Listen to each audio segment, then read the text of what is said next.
कोशिश है कोई बच्चा टेक्नोलॉजी और तालीम से महरूम ना रहे। मरियम नवाज का लिया में मेडिकल कॉलेज की तामीर का ऐलान। चाहती हूँ आपको किसी के सामने हाथ ना फैलाना पड़े। रियासत माँ नहीं बनती, वो तो अपने फ़राइज़ में गफलत बरतती है। वज़ीर आला पंजाब का होनहार स्कॉलरशिप और लैपटॉप तकसीम करने की तकरीब से खिताब। वज़ीर आला मरियम नवाज का कहना है, रियासत माँ नहीं बनती तो वो अपने फ़राइज़ में गफलत बरतती है। लिया यूनिवर्सिटी के लिए 1.5 अरब रुपये मुख्तस किए हैं।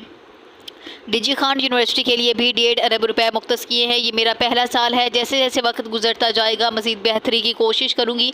मैं आप बच्चों के सामने जवाबदेह हूँ। ये आपका हक है जो मिला है और ये मिलना चाहिए था। कभी आपने मेरा शुक्रिया अदा नहीं करना, ये आपका हक था। उन्होंने कहा, मैंने 30,000 स्कॉलरशिप्स को बढ़ाकर 50,000 कर दिया है। हर साल 30,000 लैपटॉप से बढ़ाकर 1 लाख लैपटॉप्स कर दी हैं। जो आपके घरों रोटी सब्ज़ी बिजली की कीमतों के लिए फ़िक्रमंद है, वो आपका हमदर्द है। जो नफ़रत के बीच बोता है, वो कौम का सबसे बड़ा दुश्मन है। जिसने मुल्क के लिए खिदमत दी तो वो सब हमारे हीरो हैं। जिन्होंने वर्दी को जलाया, उन्होंने कौम के वकार और ताकत को जलाया। आज वही वर्दी पहने कौम के जवान बेटे सरहदों पर शहीद हुए। 10 मई की जंग को सबको पता चल गया। 9 मई और 28 मई को किसने क्या किया। मुझे रुलाना इतना आसान नहीं। मैं 2 बार कैद तन्हाई में रही लेकिन कभी रोई नहीं। वज़ीर आला मरियम नवाज ने तकरीब से खिताब करते हुए कहा कि आज वही वर्दी पहने कौम के जवान बेटे सरहदों पर शहीद हुए।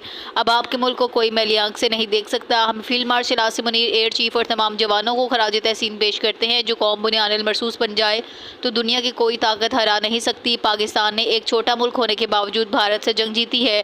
उनका कहना था, किसी को कुछ बताने की ज़रूरत नहीं। 10 मई को सब पता चल गया। जो कौमी शहीदों की तनसीबात को रोंदे वो कचरे के ढेर में जा गिरती हैं। नवाज शरीफ ने 28 मई 1998 को पाकिस्तान को एटमी ताकत बनाया।